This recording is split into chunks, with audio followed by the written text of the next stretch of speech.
पुदुच्चेरी पोलिसांनी चौकशी केली आहे। या प्रकरणानंतर सौरभ दास यांनी सोशल मीडियावर या चौकशी संदर्भात संताप व्यक्त करत पुदुच्चेरी पोलीस आणि भाजप सरकारवर गंभीर आरोप केला।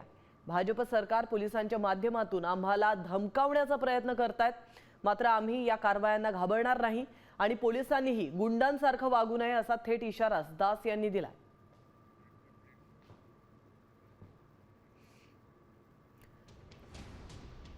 तर पुदुच्चेरीमध्ये पोलिसांनी माझ्या कुटुंबाला धमकावलं, पुदुच्चेरी पोलीस हा छळ कशासाठी असा प्रश्न त्यांनी विचारलाय। भाजप सरकार माझ्या कुटुंबाला घाबरवण्याचा प्रयत्न करतंय, पण मी अशा कारवायांना अजिबात घाबरणार नाही असं देखील सौरभ दास यांनी म्हटलंय।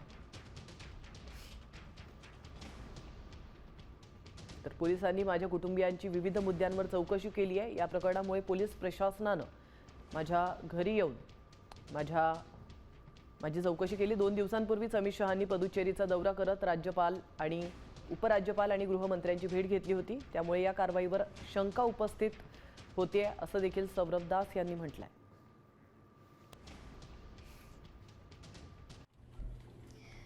मी नेहमी फक्त साम टीव्हीच पाहते, कारण त्यांच्या बातम्या मला रिलेट करतात।